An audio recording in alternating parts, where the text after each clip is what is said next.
Celebrity stories.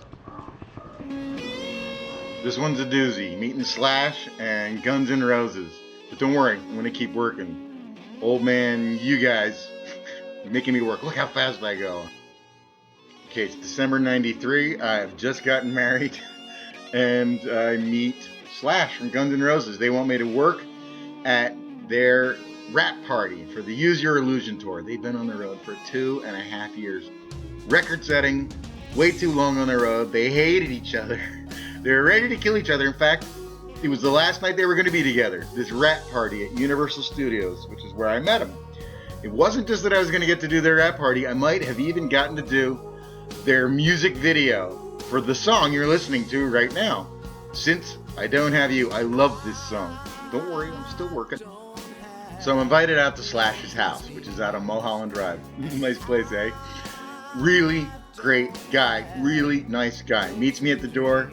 He's just woken up and he's just out of the shower. It's like 4 p.m. He's got a towel on his head and he offers me a screwdriver. He offers me and his manager a screwdriver. Got a turban piled way up on top of his head.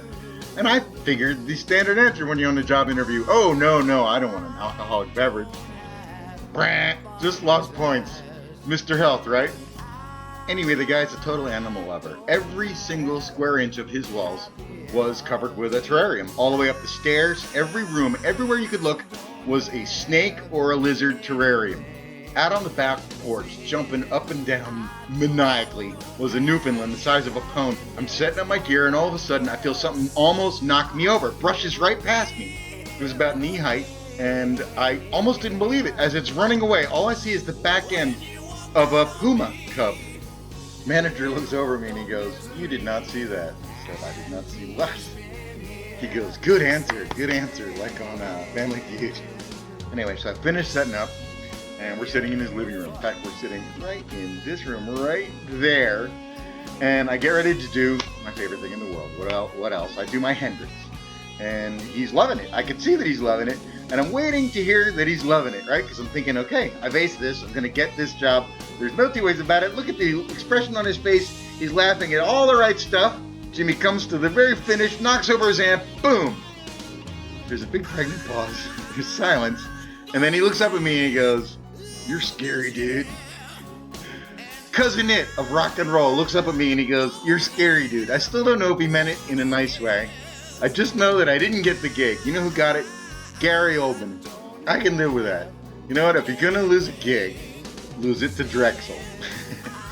And so I was fine with that.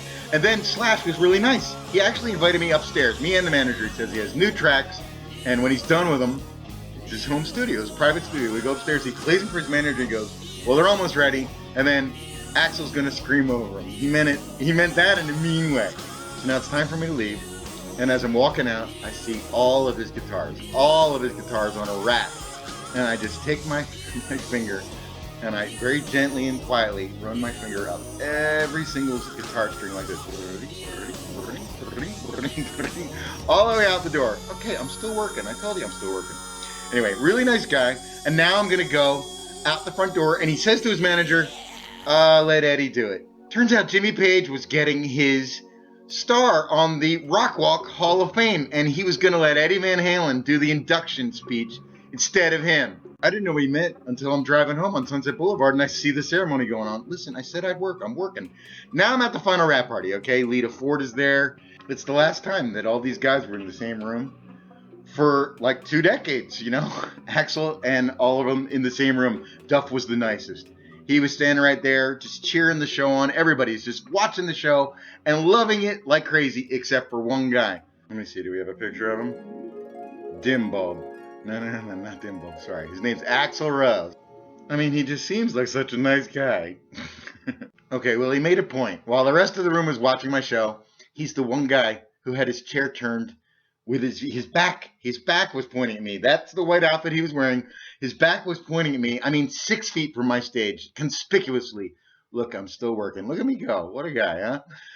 There you go, Axl. Looking good, pal. All right, well, this has been fun. Look at me, still working. I love this project. And let's get back to working. Work. Work, work, work, work. Hello, boys. I've missed you.